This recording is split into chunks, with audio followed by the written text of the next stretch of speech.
2026 changes everything. Most gun laws do not disappear with headlines or press conferences. They disappear quietly when courts simply stop enforcing them. Right now, heading into 2026, multiple firearm laws across the country are standing on fragile legal ground. Some are already blocked, some are under injunctions, and others are heading straight into courtrooms that have already rejected similar laws in the past. If you own firearms, magazines, carry permits, or even use a bank card to buy ammunition, at least one of these cases could directly affect you. Today, we are breaking down 7 gun laws that courts are actively moving towards striking down, and what that means for real gun owners, in real states, in real time. This is Survival Firearms. Let's get into it.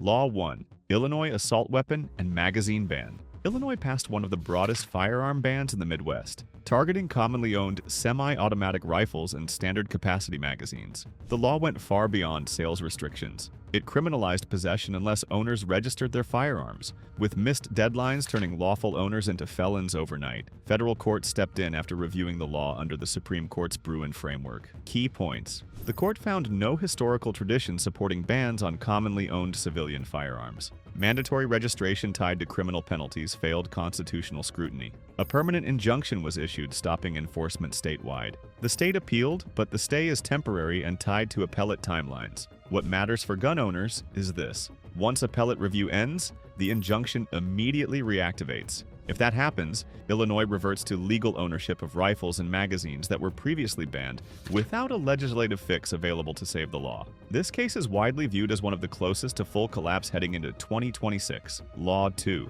Colorado Semi-Automatic Firearm Ban. Colorado attempted to pass a delayed enforcement ban, hoping courts would not act before it took effect. That strategy failed. The law restricted rifles, shotguns, and even certain handguns based on cosmetic features and weight thresholds, creating one of the most confusing firearm definitions in the country. Plaintiffs immediately challenged it under both the Second Amendment and Colorado's own constitution. Key points. Colorado's constitution explicitly protects individual firearm ownership. The same judge who struck down the state's magazine limit drew this case. The state lost its expert witness after historical analysis failed under Bruin. Courts are expected to issue an injunction before the law ever activates. This would mark one of the first times a major firearm ban is eliminated before a single citizen is charged under it. For Colorado gun owners, that means the law may never legally exist in practice. Law 3. Maryland Firearm Safety Act. Maryland's long-standing rifle ban survived for years under older legal standards. That protection ended with Bruin.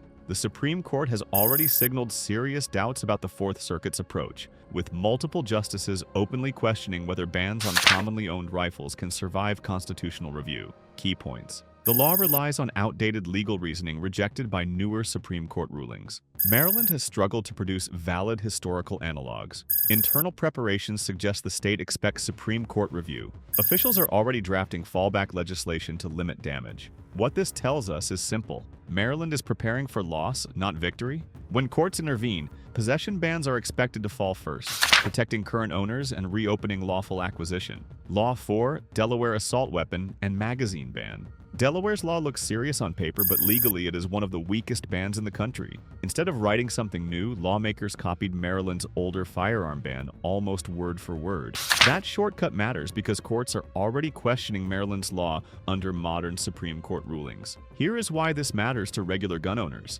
Delaware did not just restrict future sales. It attempted to ban possession of commonly owned firearms and magazines, even for people who bought them legally years ago. That instantly put lawful owners at risk of becoming criminals without any change in behavior. Courts look very closely at laws like this. Under current Supreme Court guidance, states must show a long historical tradition of banning similar firearms. Delaware has not been able to do that.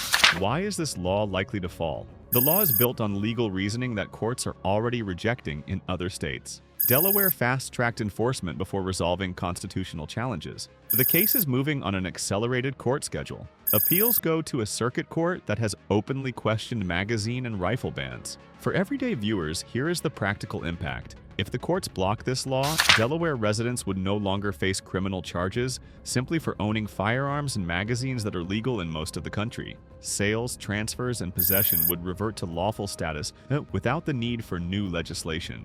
That is why this case is moving fast, and why many legal analysts believe Delaware's ban could be one of the shortest-lived firearm restrictions ever passed. Law 5. Credit card tracking of firearm purchases. This is one of the most misunderstood firearm issues in America, and it affects far more people than rifle bans ever will. There is no federal law that allows the government to track gun purchases through your credit card. Instead, federal agencies pressured banks and payment networks to create a special transaction code for gun stores. That code does not show what you bought, but it flags firearm-related purchases for monitoring. For regular people, this raises serious concerns. If you buy ammunition, parts, or accessories using a card, your purchase can be flagged, stored, and reviewed without a warrant.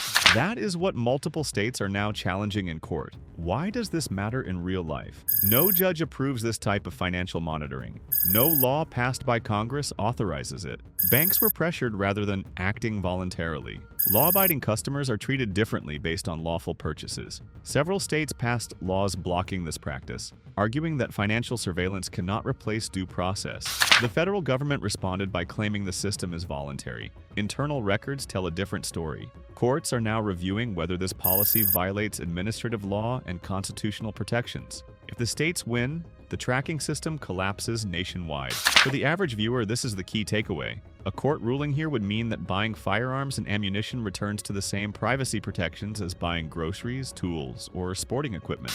No special codes, no silent monitoring, and no backdoor databases. This case is not about politics. It is about whether lawful purchases can be quietly tracked without public debate or legal authority. Law 6. New Jersey. Carry permit, special danger. After the Supreme Court ruled that states cannot require people to prove an extraordinary need to carry a firearm, some states tried to work around the decision instead of following it.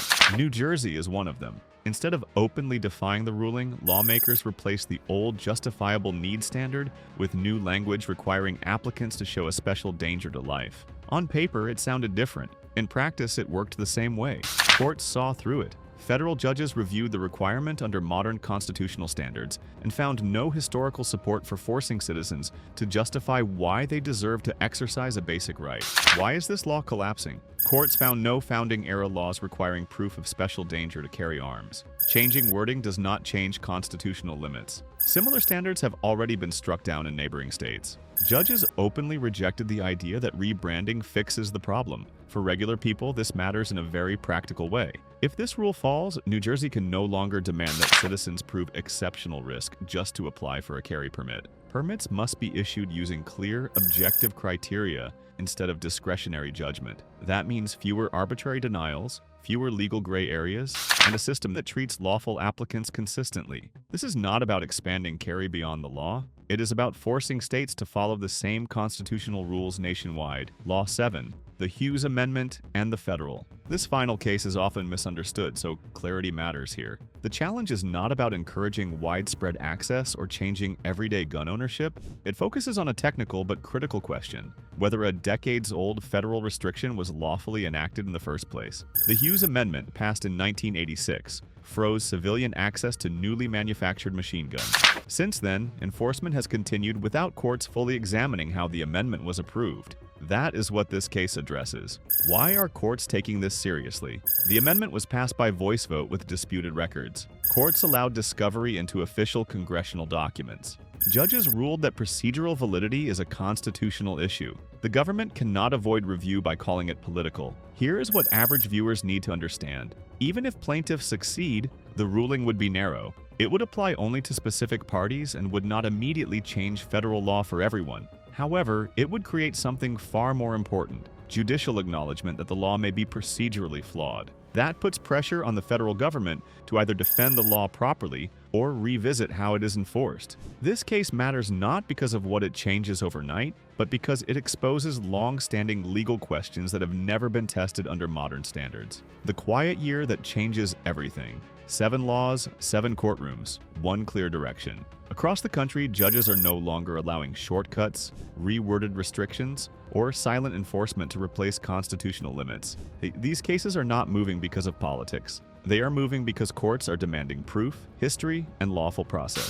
For gun owners, the most important thing right now is not panic, and it is not rushing decisions. It is staying informed, because when court mandates drop, the rules can change overnight. Some of these laws will vanish quietly, others will be rewritten under court pressure. But either way, 2026 is shaping up to be a turning point that affects real people, in real states with real consequences. If you want clear updates without noise, subscribe to Survival Firearms. When these rulings land, timing matters and confusion spreads fast. Stay informed, stay lawful, and I'll see you in the next update.